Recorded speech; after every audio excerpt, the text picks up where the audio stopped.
da mensagem de hoje: atitudes que mudam destinos. Bem sugestivo para a primeira ministração do ano, né? Atitudes que mudam destinos. Queria que você abrisse a palavra do Senhor lá em 1 Crônicas, capítulo 4. 1 Crônicas, capítulo 4.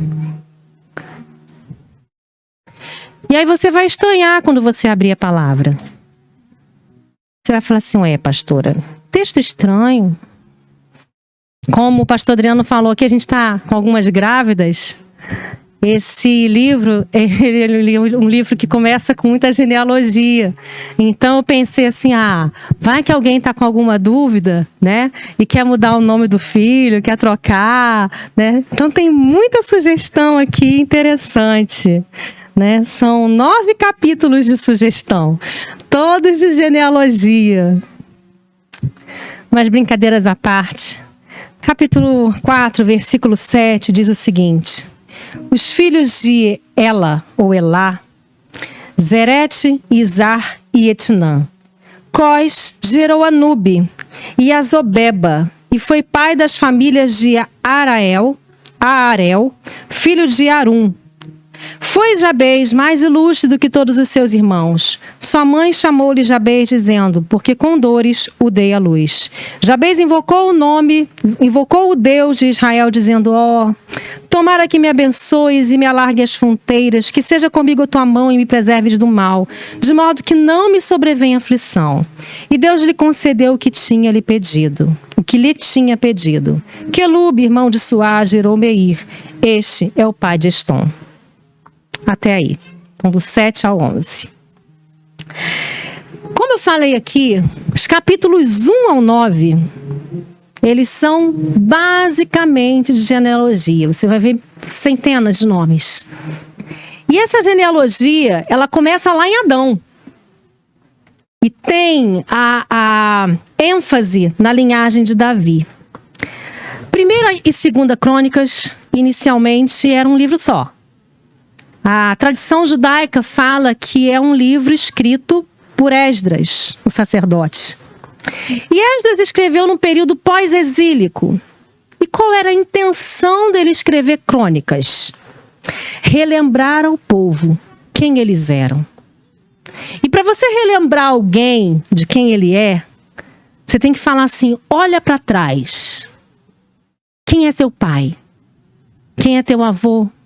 Quem é teu bisavô? De onde você veio? Qual é a sua raiz? Qual é a sua linhagem? Quais são as suas promessas? De onde você veio? Qual é a sua família? Isso que Esdras queria lembrar ao povo. Então, quando ele começou a escrever o livro de Crônicas, ele começou lá de Adão, desde o início de todas as coisas, e começou a trazer, dando ênfase à linhagem do rei, do grande rei. Não foi de qualquer pessoa. Para lembrar o povo: vocês são um povo escolhido. Vocês são um povo diferente. Vocês não são qualquer pessoa. A gente está vindo, sim, de um período muito complicado.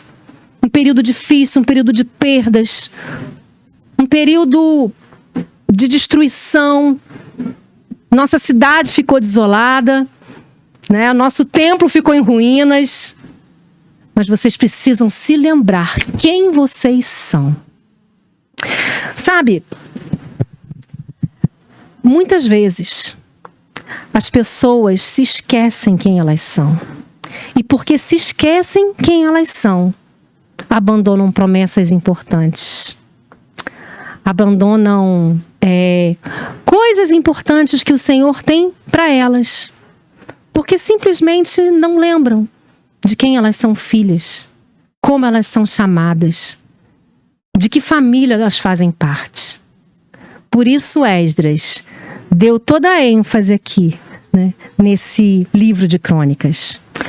Tá bom, a gente fez esse preâmbulo todo, entendemos por que Esdras quis, né, relembrar o povo todas essas questões e por que ele fez toda essa genealogia. E eu fiz questão de ler com vocês um versículo antes, né, 2 versículos antes e um depois. E eu não sei se vocês perceberam a desconexão que existe entre uma história no meio de uma genealogia. Esse fato me lembrou uma experiência que o pastor Adriano teve uma vez. Ele, na verdade, o irmão dele. Eles eram recém-convertidos. Se não me engano, não tinham a Bíblia inteira, né? O Velho Testamento e o Novo Testamento. Eles tinham aquele Novo Testamento pequenininho que era entregue pelos gideões, aquele cinza, né? Muito comum, que com certeza todos vocês já viram algum exemplar daquele pequenininho. É ainda distribuído gratuitamente. Era aquilo que eles tinham. Recém-convertidos, já tinham lido aquilo tudo. Então eles sabiam aquilo. Era Salmo, Provérbios e o Novo Testamento, que é o que tinha, que é o que tem naquele pequeno livretinho, né? Aquela pequena porção da palavra de Deus. E aí tinha um homem, num determinado culto, que estava pregando. E no meio da pregação, ele começou a ser usado pelo Senhor, uma palavra profética. E aí o irmão do pastor Adriano olhou aquilo e achou estranho, falou assim, será que isso é verdade? Será que esse homem está falando dele mesmo? Ou será que é Deus falando com ele? Senhor, eu conheço poucos versículos da palavra, mas se esse homem está falando mesmo que vem do Senhor, que ele fale então um versículo que eu conheço. E aí ele está entregando o rolo, de repente ele parou, falou um versículo, no meio do mistério ali, da palavra que ele estava entregando. Terminou de falar o versículo, continuou a desenrolar o rolo, a entregar a palavra de Deus para a igreja. E aí meu esposo, o pastor Adriano, olhou para o lado e viu lá o irmão dele chorando, né, emocionado. Não foi isso? Copiosamente. segundo a testemunha ocular. E depois ele veio entender o porquê. Porque ele tinha, né, presenciado ali a manifestação do Senhor. Realmente é o Senhor que estava falando. O interessante é que para a maioria das pessoas, aliás, para todos, a não ser para ele, aquilo ficou meio desconexo, concorda comigo? Tá falando, de repente, fala um versículo. E continua falando. Foi exatamente o que aconteceu aqui. Tá a genealogia desenrolando, filho de fulano que gerou ciclano, que são filhos de tal e tal e tal. De repente, foi Jabez mais ilustre do que seus irmãos. Sua mãe chamou-lhe Jabez, dizendo, porque com dores o dei à luz. Jabez invocou o Deus de Israel, dizendo, tomara me abençoes e me alargue as fronteiras, que seja comigo a tua mão, me preserves do mal, de modo que não me sobrevenha aflição. E Deus lhe concedeu o que tinha pedido. E continua de onde parou. Quelube, irmão de Suá, gerou, tá. Continua. 2 versículos. Isso me chamou a atenção. É no mínimo curioso. Porque Jabez foi um homem incomum. A própria descrição desses 2 versículos fala o significado do nome Jabez. Você não precisa nem pesquisar. Não precisa ir lá no hebraico, né, entender, traduzir, né? A própria descrição do versículo já fala o significado do nome Jabez. Com dores me teve a minha mãe. Ou causador de dores. Aquele que causou dor à sua mãe. Jabez, para nós, é um nome. Mas você imagina que aquele menino cresceu sendo chamado, assim, toda vez que alguém chamava o nome dele, assim, o causador de dor, ou aquele que causou dor à sua irmã, sua mãe, perdão, aquele que causou dor à sua mãe, vem aqui. A própria mãe falou assim, aquele que me causou dor, vem cá. O pai falando com ele, o causador da dor da minha esposa, vai fazer isso assim, assim, assim. O tempo todo.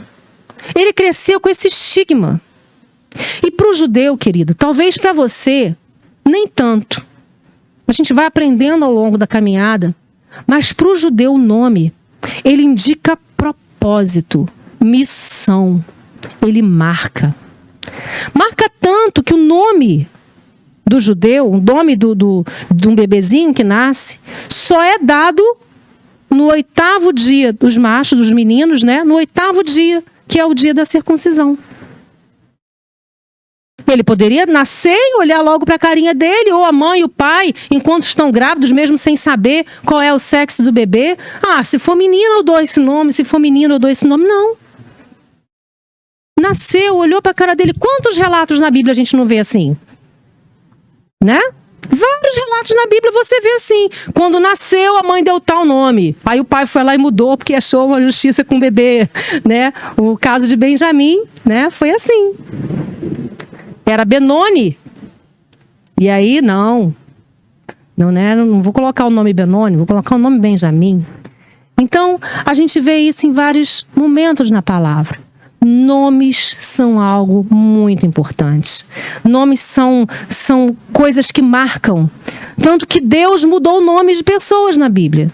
Sara, que era princesa, passou a ser princesa de muitos, rainha, princesa de nações, né? Mãe de nações. É o nome de Sara. Abraão, a mesma coisa, né? Passou a ser pai de multidões, acrescentando uma letrinha diferente. Jacó foi também mudado para Israel. Então você tem na Bíblia diversos exemplos de como a mudança de um nome, que era um nome inapropriado, para aquela função, para aquele ministério, para aquela missão que aquela pessoa iria desempenhar. Mas apesar de Jabez ser um homem que cresceu com esse estigma, com essa marca, com esse título daquele que causa dor, ele foi um homem diferente. Porque logo no primeiro versículo que fala sobre ele, no versículo 9, começa como? Vamos lá olhar. Foi Jabez mais ilustre do que seus irmãos. Ele já era um homem ilustre. Ele já era um homem diferente. Eu não sei se quando esse texto foi escrito, Jabez se tornou ilustre pela oração que ele fez, porque a Bíblia, ela não... O texto aqui, ele não nos dá, né, a entender, né, para a gente ancorar nesse princípio. Ou se ele já era. Você pode entender que o fato dele ter feito a oração o tornou ilustre, ou ele já era ilustre, até mesmo pelo fato dele se olhar, não desejar ter aquela marca, e falava assim: eu sou diferente. Eu posso ter o nome Jabez, mas eu vou marcar de outra forma a minha geração. Isso já torna ele ilustre. Porque ilustre, e eu fui para o dicionário, significa que se distingue por seu brilhantismo, por qualidades dignas de louvor, célebre, eminente, notável, que adquiriu celebridade, conhecido, famoso, dotado de nobreza. Essa é uma pessoa ilustre. E aí eu lembrei que nós somos ilustres. Nós somos pessoas assim. Salmo 16, 3 fala o seguinte: quanto aos fiéis que há na terra, eles é que são os notáveis, os ilustres em quem o Senhor tem todo prazer. Olha que lindo! Nós somos esses ilustres. E Jabez, ou Jabes, né? Jabes, ele tinha essa noção. Eu não sou qualquer um. As pessoas podem olhar para mim e me rotularem de homem causador de dores, mas eu não sou qualquer um. Eu sou um ilustre, e a atitude dele era de um homem notável. E aí eu queria ver com vocês 4 princípios da oração de Jabes. 4 chaves da oração desse homem ilustre. Por que essa oração foi tão importante? E por que essa oração deu tanto resultado?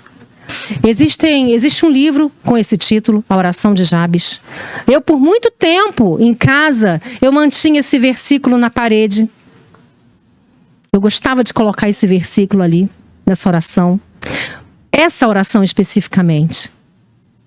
Porque era uma oração abençoadora. E uma oração que foi atendida. E como a gente viu aqui, uma oração que parou o que um profeta estava, o que um sacerdote estava escrevendo. Você tem noção disso?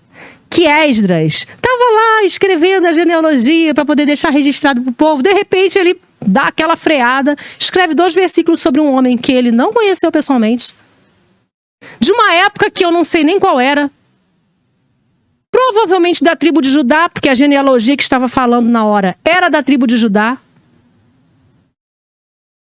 Mas como não fala que ele era filho de ninguém que estava em cima, e quando continuou, não fala nada sobre a vida, família dele, então foi uma coisa assim no meio do caminho, literalmente. Então a oração dele fez parar o céu, porque tudo que foi escrito na palavra, concordam comigo que foi inspiração do Espírito Santo? Se o Espírito Santo estava inspirando Esdras naquele momento a escrever crônicas, e Esdras era o copista do Espírito Santo, estava ali escrevendo, o céu parou. Escreve aí 2 versículos de Jabes. Agora continua. E ele continuou.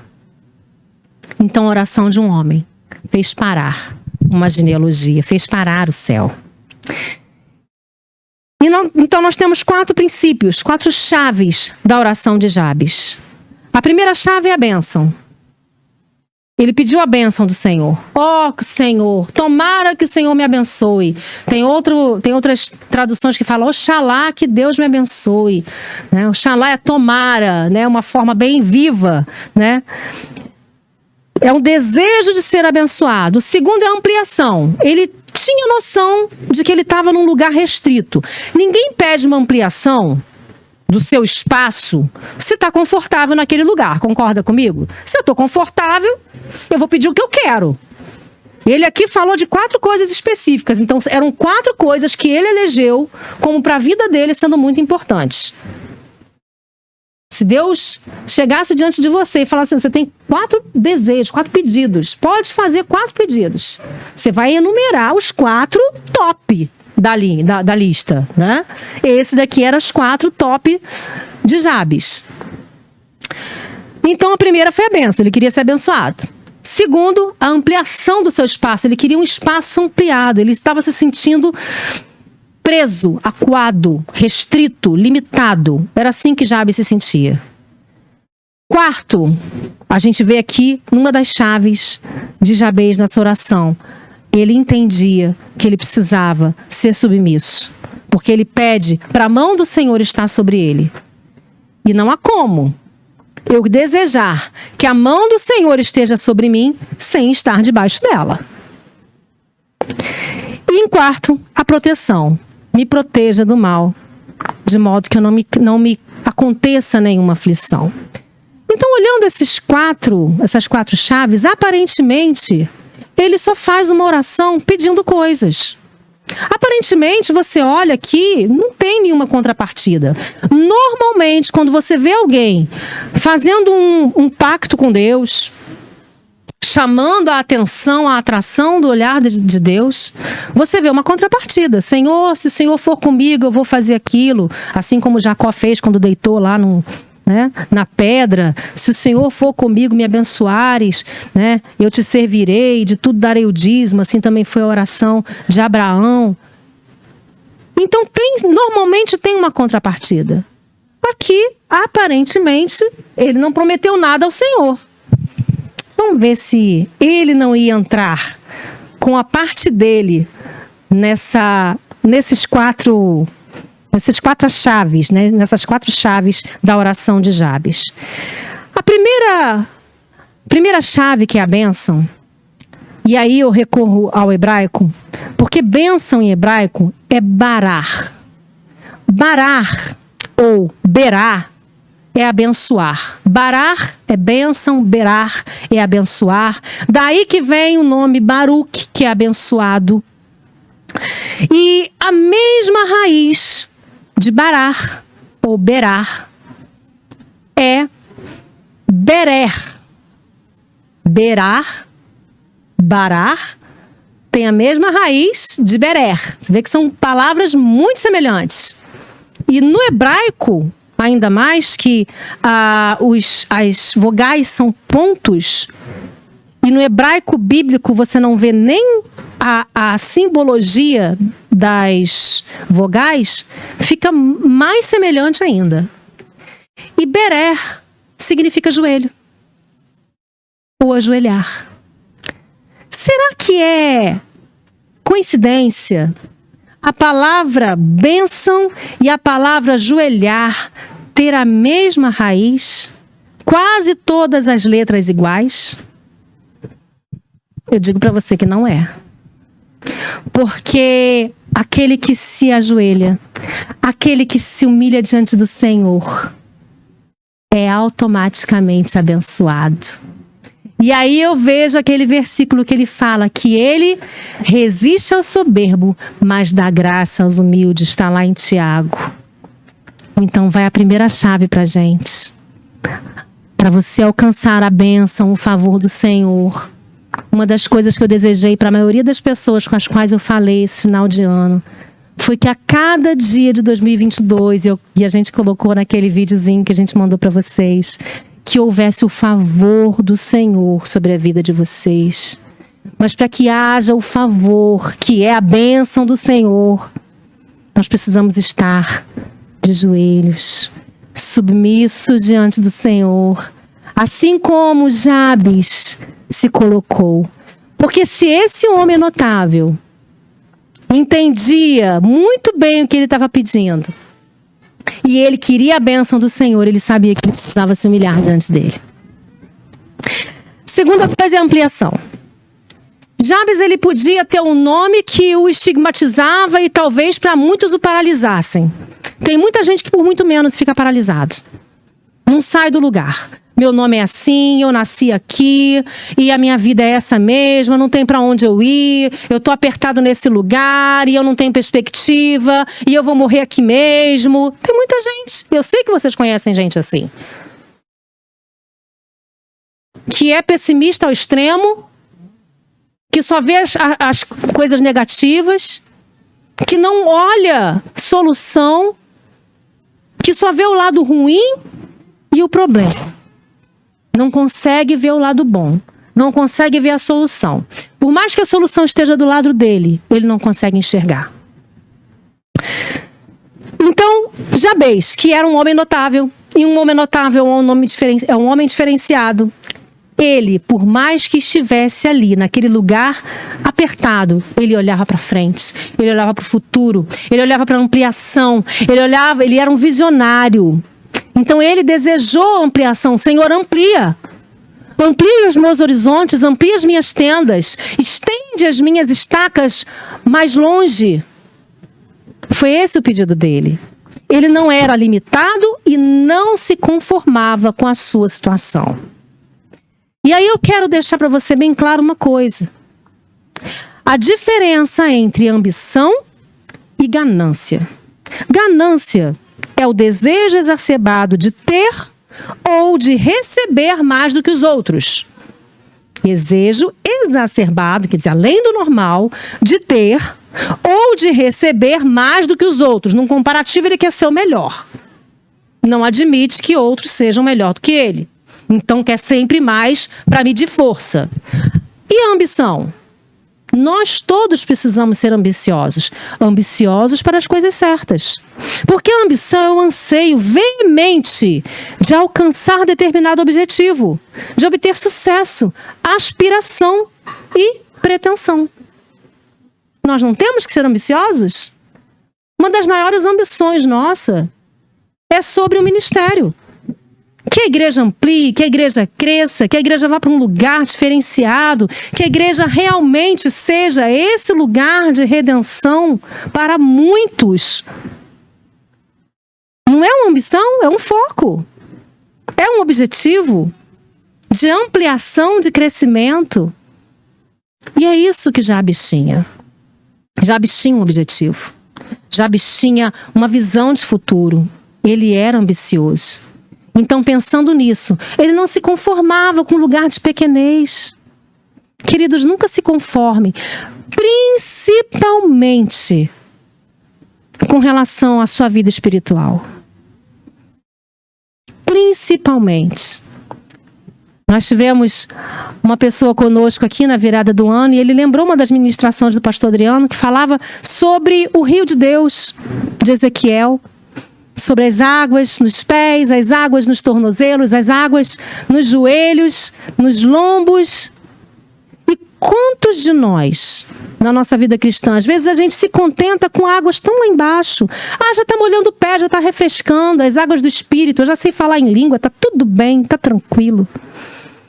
Aí se subir um pouquinho, não, agora, nossa, eu já estou com água no joelho, uau, eu estendo a mão, né, e as coisas acontecem, e as pessoas são até curadas, e glória a Deus que, né, mover do Senhor, amém. Deus tem muito mais. Oi? Sou quase um profeta do Antigo Testamento. Queridos, Jesus tem uma promessa para nós. Ele falou que nós faríamos coisas semelhantes a Ele e ainda maiores.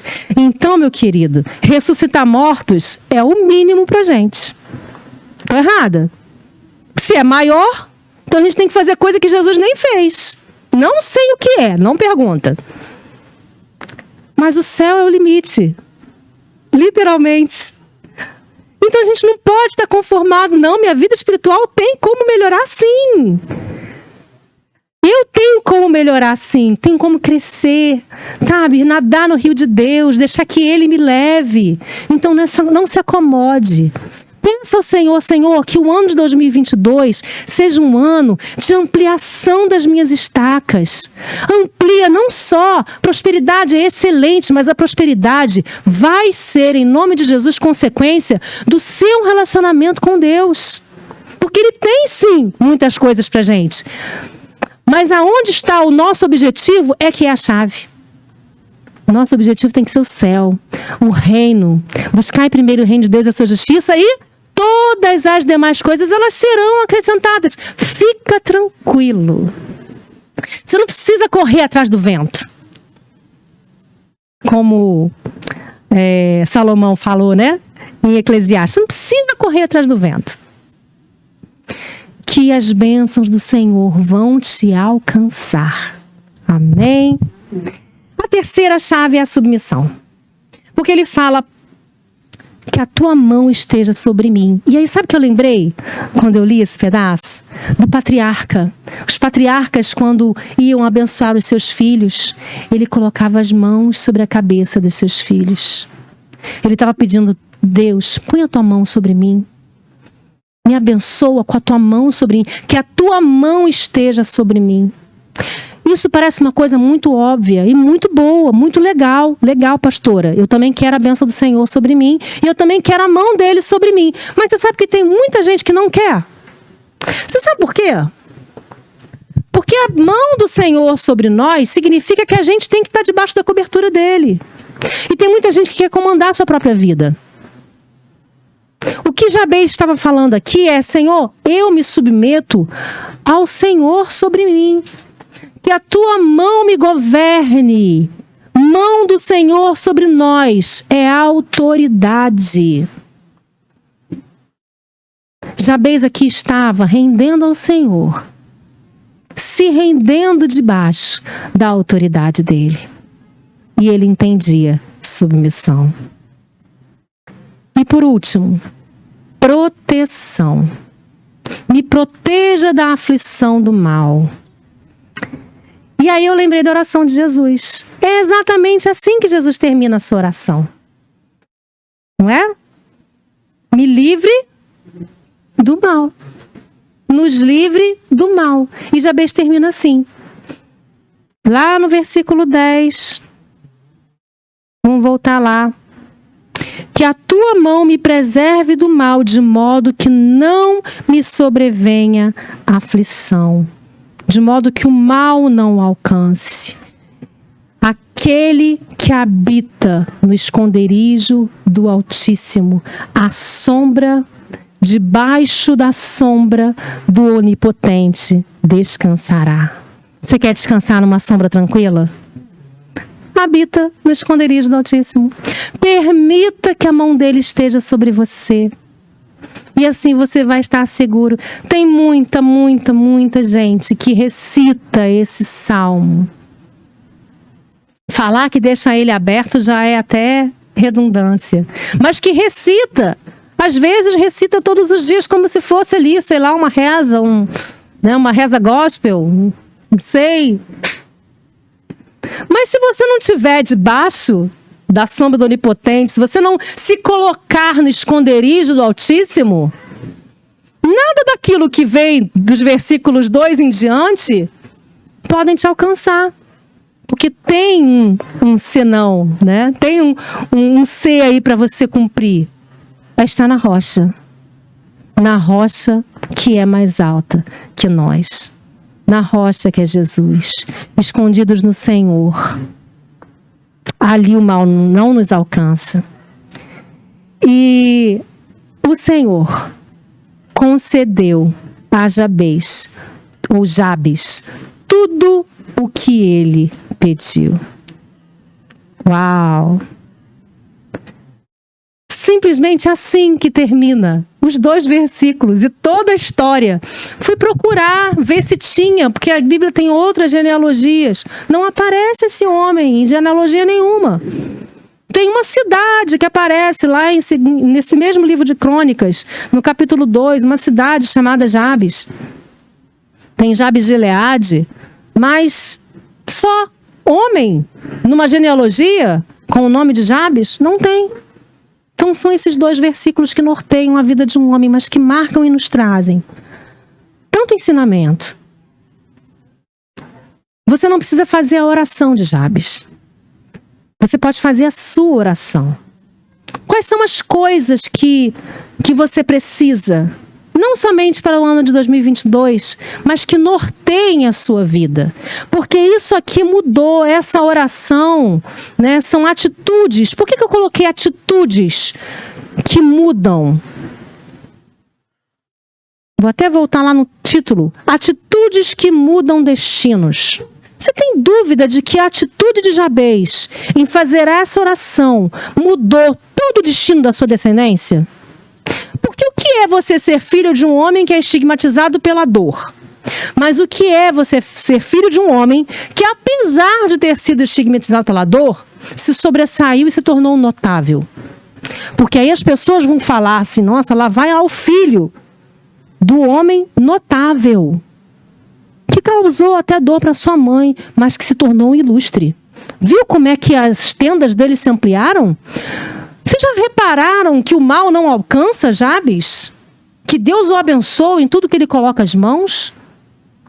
Isso é que marcou a vida dele. E o que marcou a vida dele, marcou a vida da descendência dele também. Então, mudou destino, não mudou?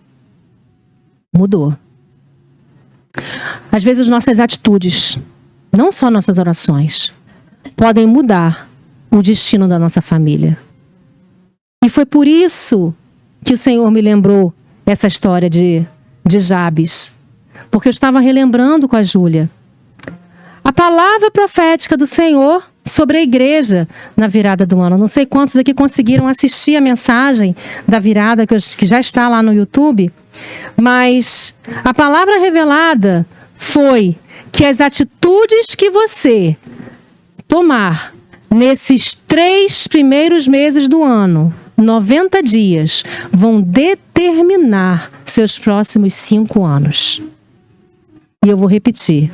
As atitudes que você tomar nesses 3 meses iniciais, nesses 90 dias, vão determinar o que vai nortear os seus próximos 5 anos. E se norteia, querido, os seus próximos 5 anos, com certeza vão impactar o resto da sua vida. Eu creio nisso. Então, que sejam atitudes que reflitam atitudes de um homem e de uma mulher notável, ilustre, para que vocês possam colher não somente 5 anos, mas muito mais, que se reflita nas gerações de vocês, para bênção, para favor. Então sonde o Espírito Santo, peça a Ele ajuda. Ele é o universitário que pode te ajudar. Peça a Ele ajuda. Espírito Santo, me ajuda nesses 3 primeiros meses do ano a fazer as orações certas, a tomar as atitudes corretas que vão nortear. O que eu faço? Quais são as sementes? Escolha as melhores sementes. Porque colheita, né, ela reflete o que você plantou. Com certeza um homem, quando vai semear, um semeador, ele escolhe muito bem as sementes. Porque ele quer ter uma boa safra, ele não vai economizar na semente. E quanto melhor a semente, mais cara ela é. Então não é qualquer coisa. Eu te convido a realmente perguntar ao Senhor e sondar o seu coração. O que eu posso fazer nesses 3 primeiros meses que realmente impacte o céu? Que como Jabez, pare tudo e atraia o olhar do Senhor para mim. Que vão nortear a minha vida nos próximos anos. Bom, uma das coisas importantes é celebrar com propriedade o pacto feito com o Senhor Jesus na cruz do Calvário. Que você não perca de forma alguma e por nada essa aliança. Não deixe que essa aliança seja corrompida. Não deixe com que as dificuldades e as atrapalhações do mundo ao nosso redor roubem de você o brilho, o sabor da aliança que você tem com o Senhor. Faça todos os dias, e não só nesses 3 primeiros meses. Faça do seu amor por Ele, né? O mais importante, que Ele seja o primeiro. Queria chamar o pastor Adriano aqui à frente, para a gente celebrar a ceia do Senhor.